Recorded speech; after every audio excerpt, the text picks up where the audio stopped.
Before the flood, before the ark, before God hit the reset button on all of creation, there was a war. Not a war fought with swords, not a war between nations, a war fought at the most fundamental level imaginable, a war on the human genome. Genesis 6:1-8 is only 8 verses long, but compressed inside those 8 verses is a cosmic conspiracy, a hybridization event, the birth of giants, a civil war so catastrophic the Greeks would retell it for millennia, and at the center of it all, one man whose bloodline was still pure. This isn't mythology. This is the backstory the Bible gives us for why God flooded the earth, and once you see it, you cannot unsee it. Let's go. To understand Genesis 6, we have to go back 3 chapters, back to the garden, back to the moment everything changed. Genesis 3:15. God is speaking to the serpent after the fall, and he says, "And I will put enmity between you and the woman, and between your seed and her seed. He shall bruise your head, and you shall bruise his heel." Most people read this as a prophecy about Jesus, and it is. But look at what God actually says. He doesn't just say enmity between you and the woman. He says enmity between your seed and her seed. 2 bloodlines, 2 genetic lineages, set in opposition from that moment forward. Now here's where it gets interesting. There is an ancient and persistent tradition found in early Jewish writings, in the Targums, and certain readings of the text itself, that Cain was not the biological son of Adam, that the serpent's seduction of Eve was not merely spiritual, but physical, that Cain literally carried the seed of the serpent. Look at the text closely. Genesis 4:1 says Eve conceived and bore Cain, but the Hebrew brew phrasing is distinct from how it describes the birth of Abel and Seth. And note that when Adam's genealogy is formally listed in Genesis 5, it begins not with Cain, but with Seth. Cain is genealogically absent from the line of Adam. 1 John 3:12 calls Cain one who was of the wicked one, not just wicked, of the wicked one.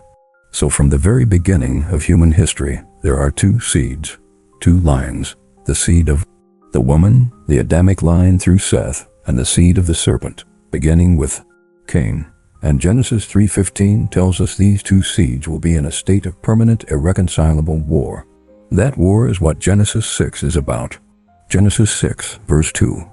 The sons of God saw the daughters of men, that they were beautiful, and they took wives for themselves of all whom they chose, sons of God, Bana Elohim. There are multiple interpretations of this phrase.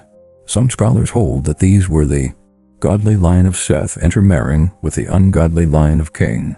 Others suggest they were ancient divine kings.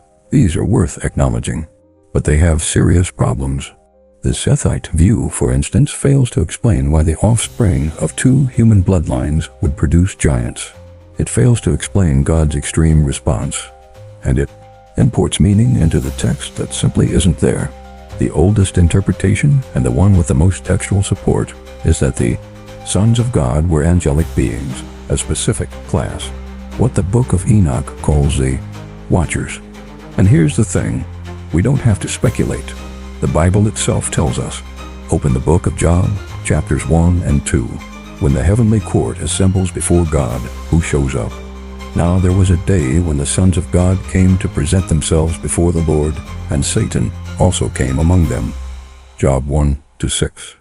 Same phrase, Bana Elohim. And no one reading Job thinks these are humans from the line of Seth.